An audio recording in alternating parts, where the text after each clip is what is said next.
Welcome back to Community Matters. If you've ever thought about becoming a foster parent, my next guest has all the information you'll need. With me now is Kenisha Hinton, Wake County's Child Welfare Program Manager. And thank you for being here this morning. Thank you. Thank you for this opportunity. Well, there's so much to talk about. Let's start with maybe the obvious. If someone has been watching the program and says, you know, I've always wanted to do that, how do you start the process? Okay, so what we like for families to do is first start off by calling our information line so that we can get some information from you and we can get you connected to our next information session so we can get you started on the process. And that process, and I've kind of gone through this already, Yeah. and so I have it, but you do have to take classes, correct?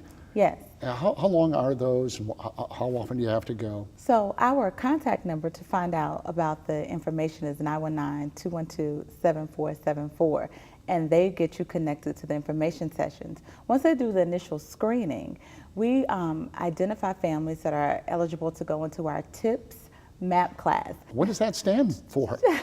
Trauma-Informed Partnerships for Safety and Permanent Model Approach to Partnerships in Parenting. You can see why we call it TIPS. I know why you have an acronym. I do. Yes. So what is that? So that is a curriculum that is designed to really build families' capacity so they can kind of understand the children that we will be receiving. They can begin to assess their own family systems. They can begin to determine what, if fostering is right for their family. Well, it's a reality.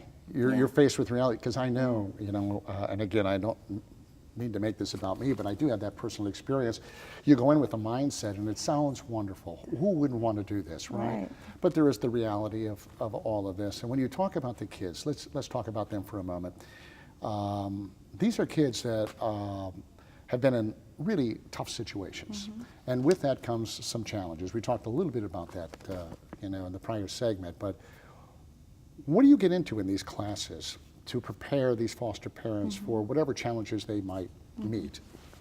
So we really focus on the 12 skills for foster parents. We look at families really knowing their own families. Who are they? What are their strengths? What are some of their needs? Now, we're dealing with real people with real issues that will be accepting real children who have experienced some level of trauma.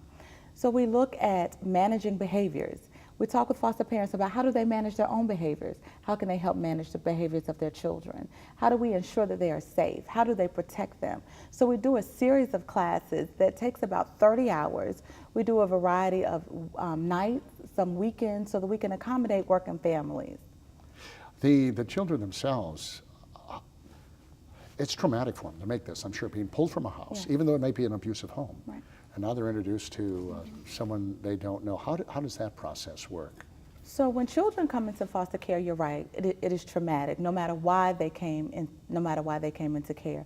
We really try to look at the community that the child is coming from, the needs that the child may have, and identify a family that can meet those needs, a family that has the strength, that possibly lives in that same community, so we can keep the child connected to their school and the other things that the child may be familiar with, to really assure that they're safe and help them feel like they have some level of familiarity in their surroundings.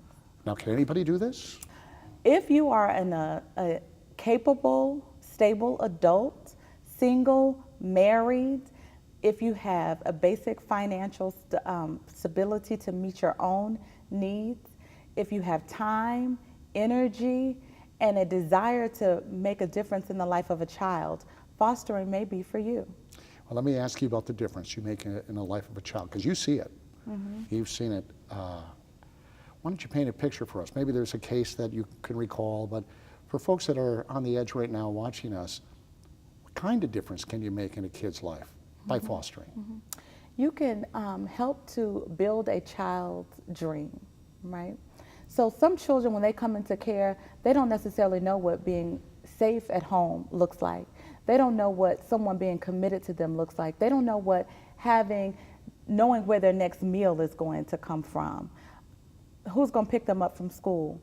So there's some consistency that you can provide in the life of a child when you choose to foster. You have the opportunity to expose the child to a life that sometimes our children are not exposed to. I mean, that's so sad to even have to say that, but I know it's true. The the foster family, and this is one of the humps I couldn't get over, is you do fall in love with these kids. Absolutely. And you have to, correct? And then I assume that that's reciprocated on some level, right? It is. So is it another traumatic event for the, how do you give a child back? And does a child really want to go back? Because the ultimate goal is to have a child with parents, right? Yes, absolutely. So when children come into care, their plan is reunification. And yes, we want foster families to love the children like they are their own. We also want them to love them enough to understand that children have really good outcomes when they're able to be with their biological family in a healthy manner. So we really work with families to understand the needs of the children. We talk with them about displaying and helping youth see healthy families.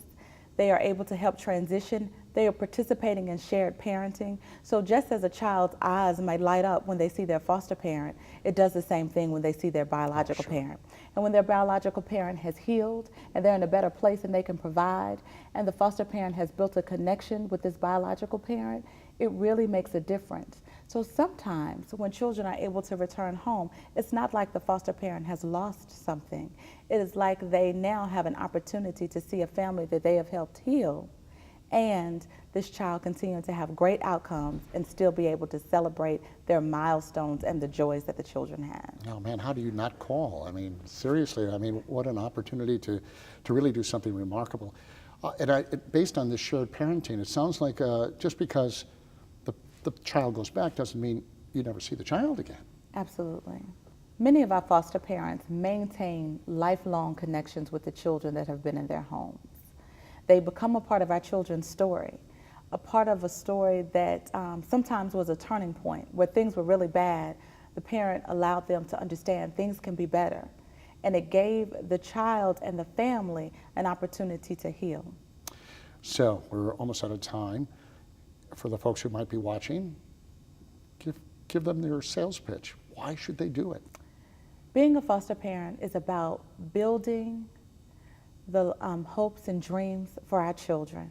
It's providing temporary housing for children who may not otherwise have an opportunity to live somewhere safe, where they can depend on the adults in their home to take care of them. We need you. We need good, solid, stable foster parents to help us make the difference in the lives of the children that come into Wake County foster care system. And they can start that by going to the website? Absolutely.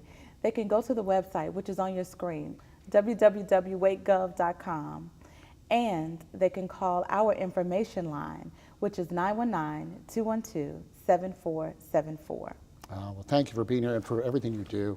So, and I hope that you've been inspired. We'll meet some folks who foster children and can tell us a heck of a lot more about, firsthand experiences, and that's coming up next, so don't go anywhere.